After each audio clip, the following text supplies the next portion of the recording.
What's going on, everybody? Robin here with AriesFireTarot. Welcome to my channel. So it's time for a daily tarot card reading, and this is going to be for Wednesday, November 11th.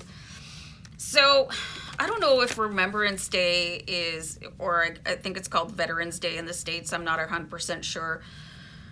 Is a global thing, but you know, this is a day where people that served their country and lost their lives, those people are honored on November 11th. So I find this it's kind of a powerful day. You know, anyway, not a big fan of war, and far too many people lose their lives. So if you're taking a moment to honor people that, you know, passed away, then please do so. But anyway, guys, I'm going to be using the Tattoo Tarot Ink and Intuition to do this reading for you, and I'm just going to look at the highest energy for the day.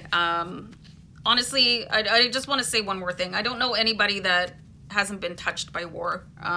You know, it's just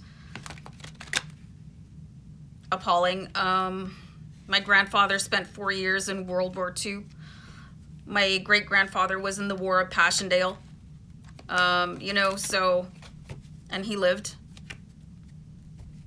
So, and they just never wanted to talk about it, and I don't blame them. But anyway, I'm going to look at the highest energy available for you guys today before I get all maudlin.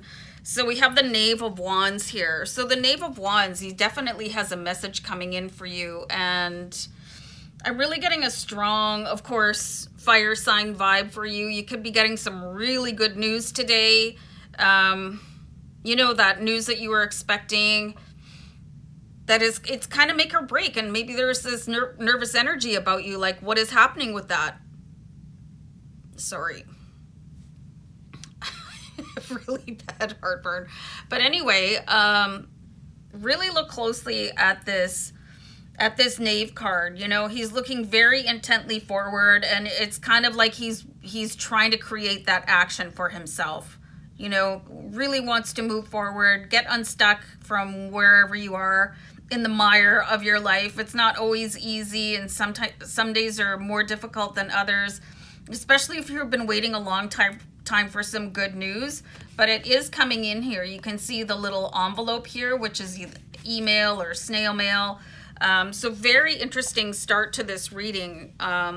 Heads up, you know, you should be getting some good news. And if it's not coming in right on the dot, well, Robin said in her reading, you know, give it a couple days, you know, just know that it's on its way. So I'm just going to pull a few more cards to support that and see what else is going on. Yowza. Okay, so some people get so stressed out, and myself included, you know, when things aren't happening exactly on time, you know. Things are not always the way that you want them to be. So being able to gracefully accept the way that things enter, and this includes divine and perfect timing, be careful what you turn to.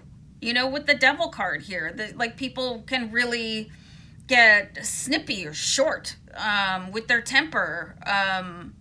Just really start to get down on themselves and think, well, I don't deserve that. That's why I'm not getting it. Or what's wrong with those people? So you're being asked here to really mind your heightened energies towards this good news that's coming in, because sometimes this negative expression can actually repel the good news that's coming in. Like if somebody's going to phone you and you're going to greet them with, well, it's about time, I'd hang up the phone. You know, they might not want to extend that offer of help, or, you know,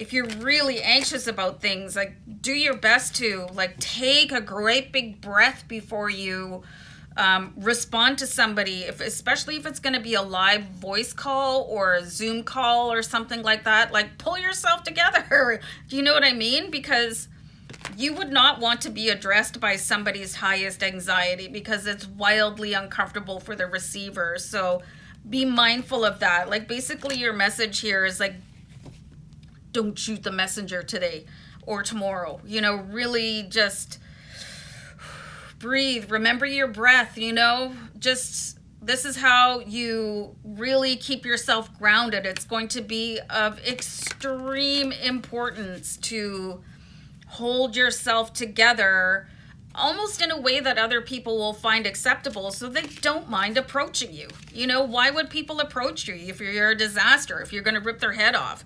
It's not cool. So we do have the Lovers card here, which means there's an incredibly important person coming in for you. And this is also important if you guys are dating. Like, don't be a hot mess, you know? Don't be desperate. I dated this guy. I've had such bad luck in my romantic life, you guys. I dated this guy that was so desperate. You know, it was just so unappealing. You know, I like confidence. I really like somebody to know who they are and not be like super clingy throughout a first date and start asking me about the rest of your life and, you know, just telling me, oh, I can't wait until I find the person that I'm going to marry. It's just such a turnoff. So you got to remember, what about yourself is the turnoff, and get in control of it, you know? Get some cool, like really, come on now, like really just be smooth. Like, there's something very important coming in for you guys. And again, Cupid is a messenger. There could be that person, if you've been single for a long time, don't get down on yourself. You know, there's nothing wrong with you. It's just a person you're supposed to meet. They're not ready for you, or you're not ready for them, or they're finishing up some mess. You know, maybe they're getting divorced. Maybe they're going through a tough time. Maybe they're unemployed and they don't feel like they want to be dating. Hey, what do you do for a living? Oh, nothing. Yeah, thanks. Why? You know, so have some patience and have some dignity when it comes to waiting. You know, waiting is one of the most difficult things that we have to do while we're waiting for our lives to move forward. But if you look at some really, really intensely good waiters, it is like the feline world, where they just will stalk their prey forever. And I'm not advocating for stalkers at all. I've actually had one. It was not fun. So, yeah, let's see one more card here for you guys, because you're just being really called on to breathe. Just breathe, you guys. So we do have the Five of Wands, and this is saying, like, watch for the timing. Watch for the timing. You know, and especially if you have a house cat, you get to watch it all the time, how they're like perfectly poised for what happens next, and they wait for things to come to them. You know, like really, really keep in that mindset of the law of attraction, where you have to sort of radiate the energy of the thing that you're trying to pull into your life. And if you're going to be a hot mess disaster, guess what you're attracting? Which I guess explains my romantic life for the past however many years, but let's not talk about that, because anyway. But, you know, overall message, don't shoot the messenger. Be calm, be cool, yo. Like, be the person that you would want to approach. You know, would you call you? Would you date you? You know what I mean? Be the thing that you want to attract. Woo! Okay, guys. Namaste. Love and light. Take care. Bye.